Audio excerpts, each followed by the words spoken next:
नमस्कार, मैं सुहाना आपके साथ और आप देख रहे हैं न्यूज UNI। तो चलिए सबसे पहले नजर डालेंगे आज की बड़ी खबर पर। कोई भी राष्ट्र बाह्य रूप से असुरक्षित हो और आंतरिक रूप से उसमें अगर उपद्रव हो तो राष्ट्र अराजक कहलाता है। अराजक राष्ट्र की स्थिति वैसे ही होती है जैसे आज आप पाकिस्तान की स्थिति देखते होंगे। पूरी तरह अंदर से खोखला हो चुका है। आज का दिन अत्यंत महत्वपूर्ण दिन है। आज भारत के पूर्व राष्ट्रपति सर्वपल्ली डॉक्टर राधाकृष्णन का पावन जन्मदिन भी है। शिक्षक दिवस के रूप में पूरा भारत आज के दिवस को आयोजित करता है। मैं इस अवसर पर भारत के पूर्व राष्ट्रपति सर्वपल्ली डॉक्टर राधाकृष्णन जी की स्मृतियों को भी नमन करता हूं, क्योंकि उनका पूरा जीवन शिक्षा के लिए समर्पित था। वे एक चिंतक थे, एक दार्शनिक थे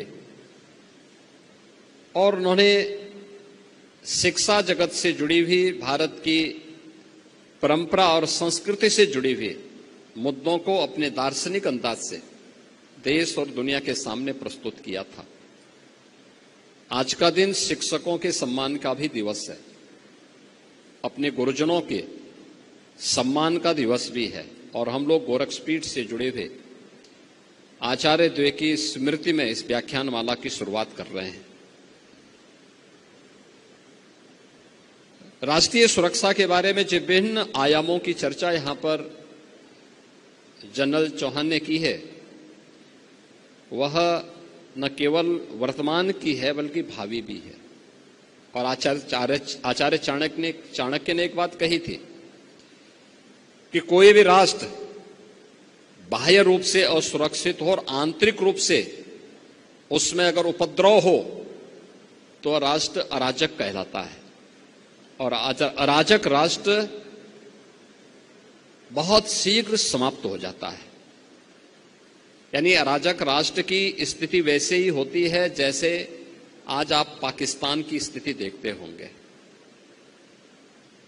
पूरी तरह अंदर से खोखला हो चुका है, अस्त व्यस्त हो चुका है। ये अराजकता किसी भी राष्ट्र को दुर्गति के कगार पर ले जा करके उसके अस्तित्व के सामने प्रश्न चिन्ह खड़ा कर सकता है।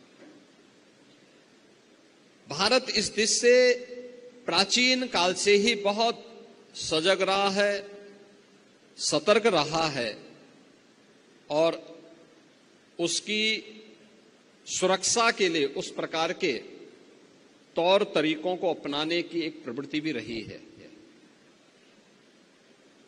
वैदिक कालखंड से ही हर भारतीय को इस बात की शिक्षा दी जाती है कि धरती हमारी माता है, हम सब इसके पुत्र हैं। माता भूमि पुत्रो हम पृथिव्या। धरती हमारी माता है तो मां के साथ कोई भी सुयोग्य पुत्र किसी भी प्रकार की छेड़छाड़ और अराजकता को बर्दाश्त नहीं कर सकता है। कोई भी पुत्र नहीं कर सकता है। अगर भारत की आन मान और शान के साथ कोई दुस्साहस करेगा तो हर भारतवासी उठ करके खड़ा होगा। और यही तो प्रभु श्री राम ने हम सबको कहा था।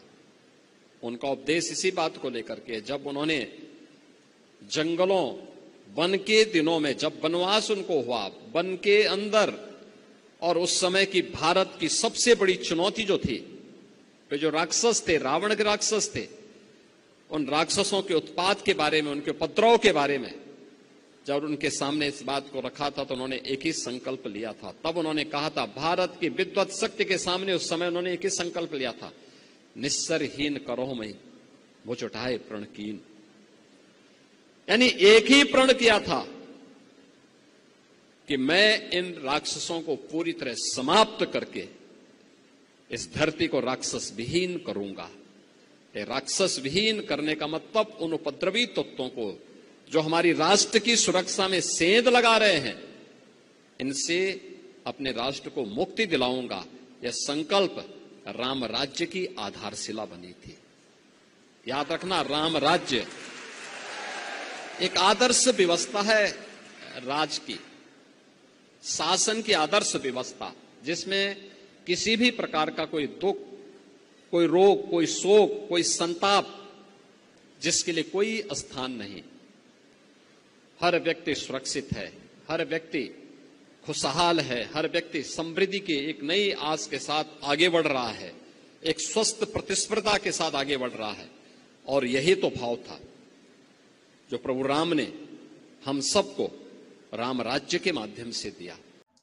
फिलहाल आज के लिए इतना ही। देश दुनिया की तमाम बड़ी खबरों से जुड़े रहने के लिए देखते रहिए न्यूज़ UNI और मुझे दीजिए इजाजत। नमस्कार।